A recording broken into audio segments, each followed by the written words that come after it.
Salut les朋友, bienvenue dans cette 4e émission du journal débridé. Je suis Lisson en direct au Luxun Park de Shanghai. On s'habitue à ce rendez-vous bimensuel avec le journal débridé, n'est-ce pas? Vous vous souvenez, la dernière fois, je vous avais posé une devinette. Qu'est-ce qui est long comme un serpent et qui a des pattes? Vous aurez la réponse dans la rubrique sur le bout de la langue. En attendant, on commence tout de suite avec quoi de neuf en Chine?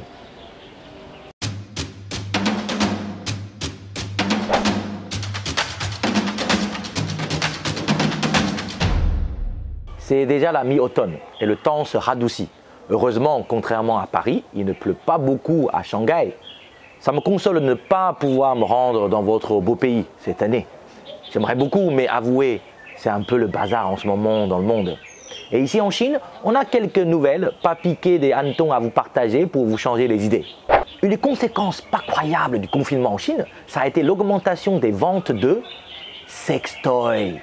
Pourtant, la Chine est plutôt prude sur le sujet. Imaginez ici, la vente et l'achat de films pornographiques sont interdits. Les contenus jugés vulgaires sont censurés sur Internet. YouPorn, bon ici on ne connaît pas, hein. Mais rassurez-vous, les autres pays ne sont pas en reste. La Chine fabrique 70% des sextoys au monde et les exportations ont augmenté de plus de 50% en un an. Avouez, on est tous dans la même galère, hein. Le 25 octobre en Chine, on a célébré la fête du double 9 ou la fête de Chongyang. Lors du 9e jour du 9e mois du calendrier lunaire, on fête les anciens, un peu comme vous à la Toussaint. Cette fête de Chongyang est la fête de la piété filiale, d'autant plus important que les personnes âgées représentent une part de plus en plus importante de la population. Fin 2018, les plus de 60 ans représentaient presque 20% de la population chinoise. Et cela ne va pas s'arranger dans les décennies à venir, hein. Chongyang-jie, hein, c'est l'occasion de prendre soin des personnes âgées et d'apprécier leur compagnie, en faisant une randonnée ou en buvant du vin de chrysanthème. Balade dans les bois et alcool, ça devrait vous plaire, non? Dans l'émission précédente, je vous parlais de l'intérêt grandissant des Chinois pour le café. Désormais à Shanghai, vous pouvez boire du café et redonner de l'espoir à des personnes en difficulté.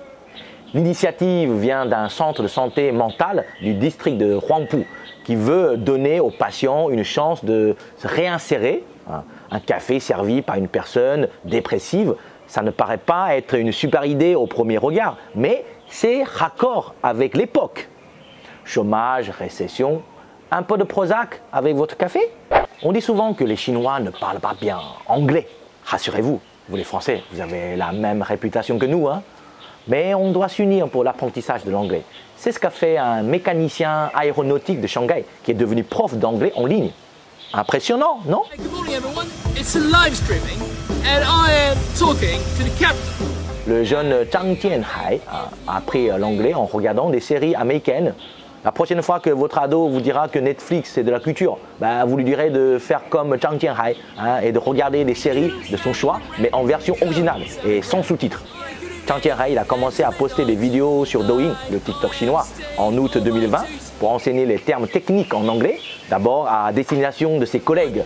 Il est rapidement devenu très célèbre et il a déjà plus de 50 000 followers. Pas mal pour un technicien. Une initiative appréciée de ses collègues, souvent âgés, qui n'ont pas appris l'anglais, alors que la plupart des manuels sont écrits dans la langue de Shakespeare. On apprend à tout âge. Thank you. La Chine va devoir s'occuper de ces immenses cimetières de vélos. Environ 25 millions d'anciens vélos en libre service, abandonnés par les sociétés en faillite, ou bien vandalisés et laissés à l'abandon. Personne n'est tenu légalement responsable, alors c'est l'État qui s'y colle. Mais ça a un avantage, les vélos sont constitués d'aluminium et d'acier qui, revendus, peuvent rapporter 40 kuai. Bon, ça fait 5 € en moyenne, hein. Et quand vous multipliez ça par 25 millions, ça fait une belle somme, hein. Vous savez quoi faire de votre vieux biclou qui traîne dans le garage, hein. Octobre en Chine, c'est le mois franco-chinois de l'environnement. À cette occasion, l'ambassade, les consulats et les alliances françaises de Chine organisent des conférences, des expositions. Un artiste chinois, Liu Zhenchen, a étudié les plantes médicinales et en a tiré des œuvres pour nous sensibiliser au pouvoir des plantes. Le titre de l'expo s'intitule Panacée. En ces temps de Covid, on a bien besoin d'un remède. Et si on vous disait que regarder une œuvre a un effet curatif, on verra ce que ça donne. car les œuvres sont exposées dans un centre médical. Ça, c'est inédit. En Chine, la fête commerciale du double 11 se prépare. Elle a lieu, comme tous les ans, le 11 novembre. C'était d'abord la fête des célibataires. C'est devenu depuis quelques années une fête commerciale, l'équivalent du Black Friday aux États-Unis. Tmall, l'entreprise de vente en ligne qui a créé cette opération commerciale, estime que quelques 800 millions de consommateurs y participeront cette année. Ils annoncent que de nombreux biens seront en vente à des prix imbattables, y compris des voitures et même des appartements. Mais la plupart des Chinois en profitent pour acheter de l'électroménager comme des micro-ondes, de purificateurs d'air et des produits de première nécessité comme le papier toilette. Je crois que l'humanité a une obsession malsaine avec le PQ. Je ne sais pas pourquoi. Voilà, c'est tout pour les actus insolites et étonnantes de Chine. On se retrouve dans 2 semaines pour encore plus de nouvelles déroutantes et incroyables.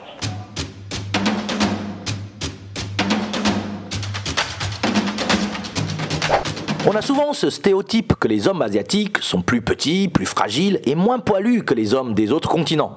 Je sais bien que je ne suis pas le sosie de Jason Statham ni de Jean-Claude Van Damme. C'est vrai.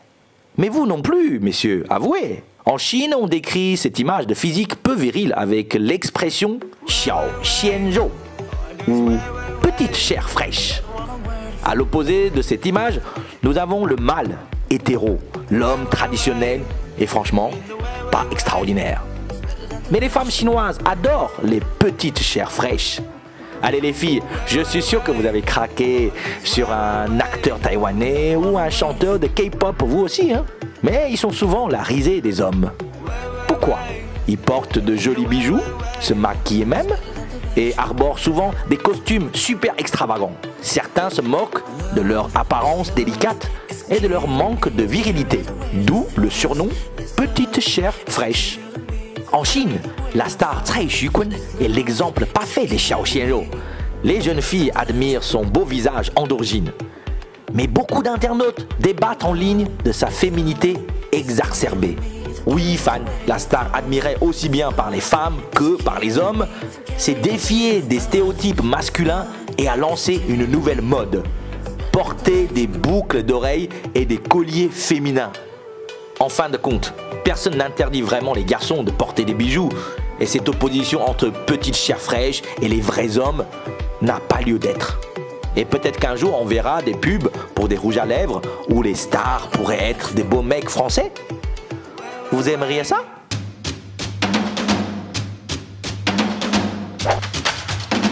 Aujourd'hui, on va parler des proverbes. Nous pourrions facilement trouver des similitudes dans nos deux langues. Par exemple, le temps c'est de l'argent. 时间就是金钱, c'est exactement pareil. Ou encore, il n'y a pas de fumée sans feu. 无风不起浪, il n'y a pas de vague sans vent. C'est presque la même chose avec une petite nuance. Cependant, dans certains cas, la langue chinoise est tout à fait unique. Là, je vous parle d'une des grandes difficultés de l'apprentissage de cette langue. Il s'agit des chengyu, littéralement devenir langue. Les chengyu sont composés dans la plupart des cas de 4 caractères, pour une question de sonorité et rythme. C'est important d'en connaître quelques-uns, un peu comme vos expressions françaises, qui peuvent être difficiles à comprendre pour les étrangers, comme tenir le haut du pavé ou bien se croire sorti de la cuisse de Jupiter. C'est également très intéressant au niveau culturel, parce que la plupart des chengyu sont apparus en Chine ancienne. Il en existe des simples, par exemple yi xin yi yi, un cœur, une volonté, c'est-à-dire se consacrer totalement à quelqu'un ou à quelque chose. Son opposé, c'est san xin er yi, 3 cœurs, 2 volontés, c'est-à-dire hésiter, tergiverser ou encore dans le sens moderne, infidèle. Les chengyu comme yi xin yi et san xin er yi sont faciles à retenir car lus les uns après les autres, les mots donnent la signification. Pourtant, certains chengyu sont tirés d'histoires décrites dans les livres antiques. Ils représentent la morale de l'histoire. Mais si vous ne connaissez pas l'histoire en question, c'est difficile de les comprendre. Comme pour votre expression « mi-figue, mi-raisin ». J'ai mis du temps à comprendre qu'on ne parlait pas de faire des courses. Dans la dernière émission, je vous demandais si vous connaissiez la réponse à la devinette suivante « Qu'est-ce qui est long comme un serpent mais qui a des pattes ?»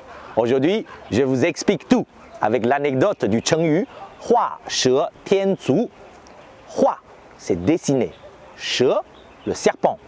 Tian, ajouter. Et zu, le pied. Qu'est-ce que ça veut dire? Dessiner des serpents et leur ajouter des pieds?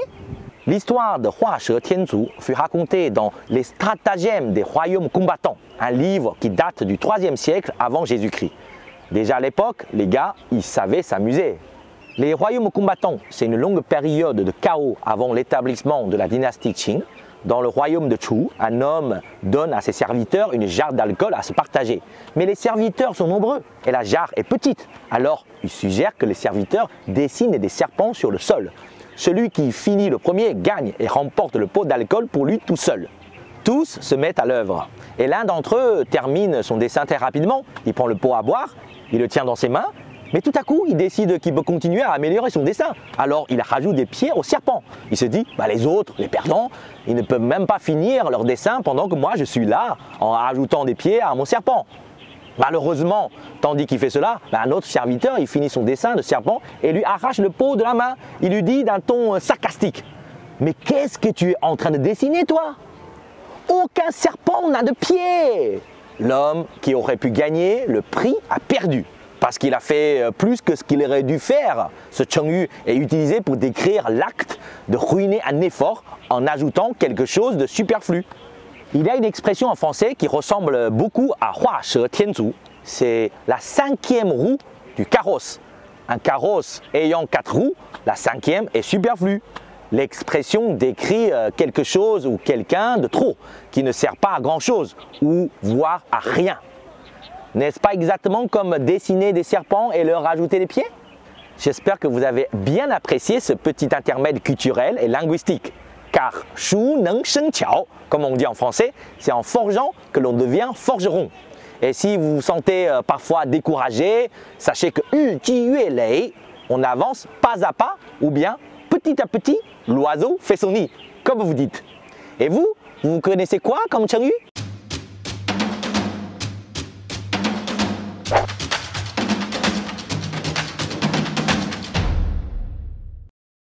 Li Song, Benjamin, ça va? comment vas-tu? Très bien et toi? Ça fait plaisir de te voir. Bienvenue au studio. Ok. Entre. Je m'appelle Benjamin Letellier, j'ai 38 ans, j'entame ma 14e année à Shanghai. Je suis ingénieur du son, concepteur sonore, sound designer en anglais, et j'ai cofondé le studio Carsound à Shanghai il y a 11 ans bientôt. Miosek ou Cuijie? Cuijie. En fait, il y a une petite histoire derrière ça. C'est le premier film que j'ai mixé en Chine. Ils utilisaient cette chanson-là dans le film et j'avais trouvé la chanson extrêmement touchante.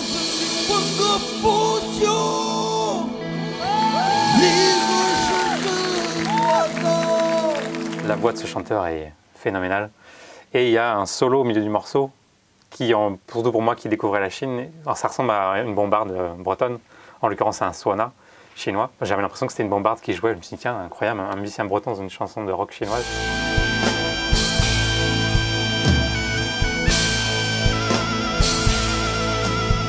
Queen ou gâteau de lune? J'ai mangé trop de gâteaux de lune ce mois-ci, après les vacances et le festival. Du coup, je vais dire Queen Amman. Saint-Carlo-Guildo ou Sanya? La Bretagne, quand même. Sanya est très chouette, j'y suis allé aussi, mais ouais, la Bretagne, le charme. Biniou ou Pipa? Le biniou, c'est mon enfance, donc ça résonne différemment que n'importe quel instrument qui vient dans ma vie maintenant. Et la puissance du biniou, sûrement. Forêt de Brocéliande ou Moganshan? Peut-être la forêt de Brocéliande pour tous les contes qui sont liés et toutes les histoires qui ont un peu bercé mon enfance en Bretagne, près de Rennes. Mon parcours, à la base, je suis musicien. J'ai commencé batterie et piano quand j'avais 5 ans. J'ai fait mon premier enregistrement à la batterie quand j'avais 11 ans, un enregistrement avec un big band de jazz. Et je me souviens que ça m'avait beaucoup marqué de voir tous les micros, les cassettes qui tournaient au fond de la salle. Et du coup, à partir de là, j'ai commencé à collectionner un peu le matériel qu'on avait à la maison, les enregistreurs sur cassettes, mettre des micros, etc., bricoler un peu avec les moyens du bord. Et puis petit à petit, j'ai pu rentrer dans le milieu professionnel de la musique, j'ai pu apprendre auprès d'ingénieurs professionnels. Et donc je me suis engouffré là-dedans avec passion et plein de volonté. Puis avec un mélange de compétences et de passion, petit à petit, les opportunités ont fait que je suis venu ici monter un studio, construire un studio avec mon associé. Moi, je suis plus ingénieur et passionné de musique. Lui est beaucoup plus à la fois passionné de musique parce qu'il est compositeur, mais en plus il est très business. Et du coup, les compétences des deux font qu'on a pu monter un studio. L'un sans l'autre, je ne pense pas que ce soit faisable. Et c'est un peu voilà, les opportunités vraiment incroyables qu'on peut avoir à Shanghai.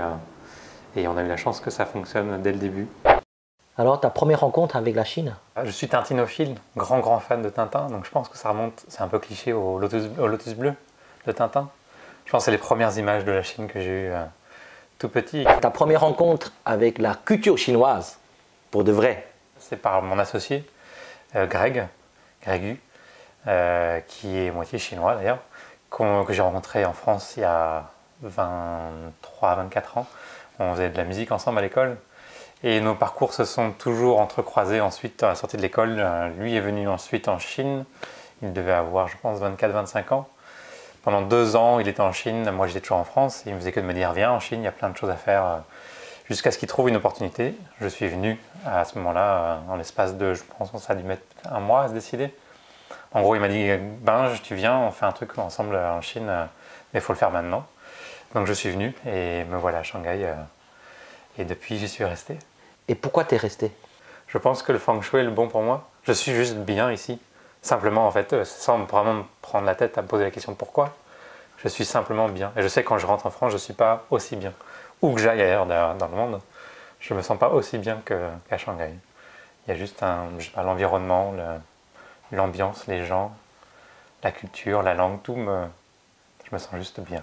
Est-ce que ton niveau de chinois te permet aujourd'hui de bien comprendre la Chine?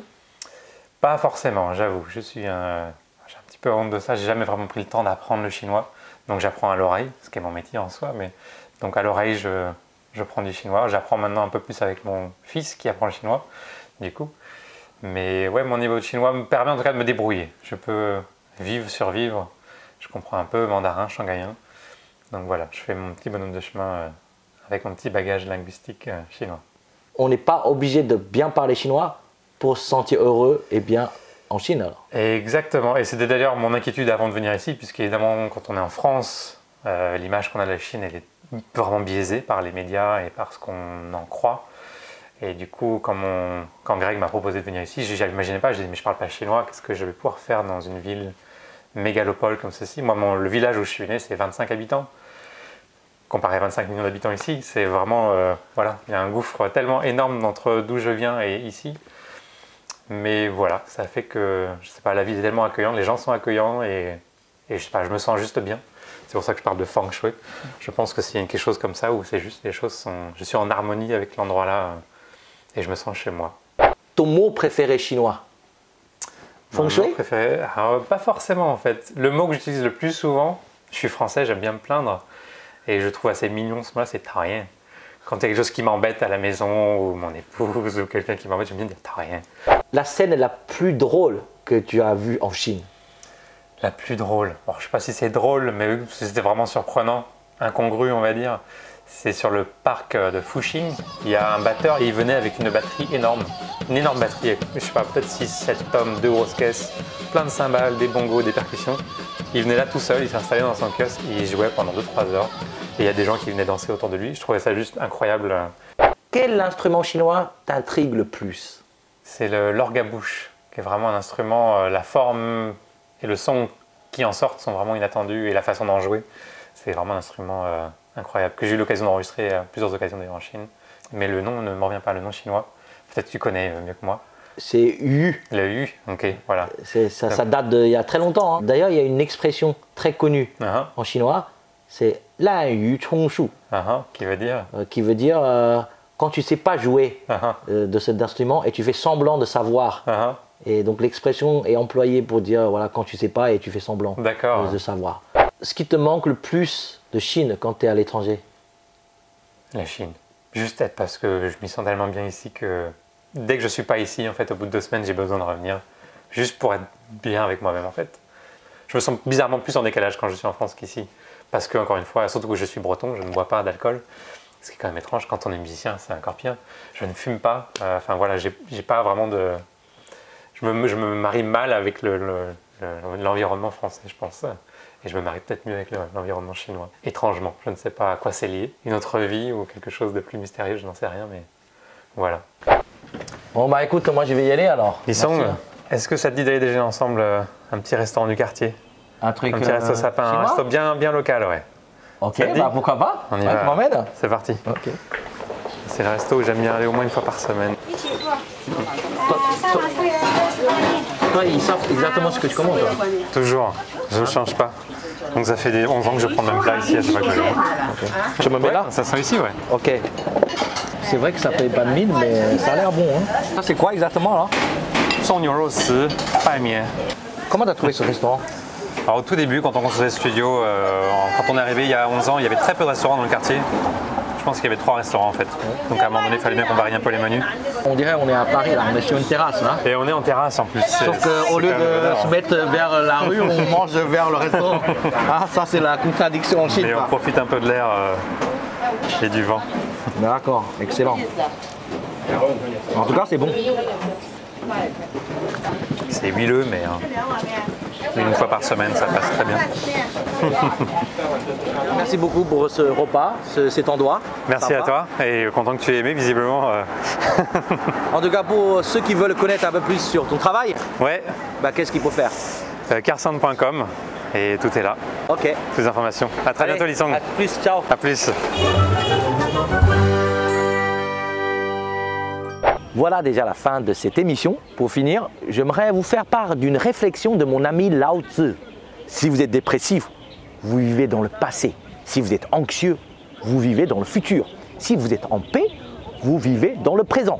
Je vous souhaite d'être en paix et je vous dis à bientôt, dans le futur quand même, pour de nouvelles aventures. À la prochaine!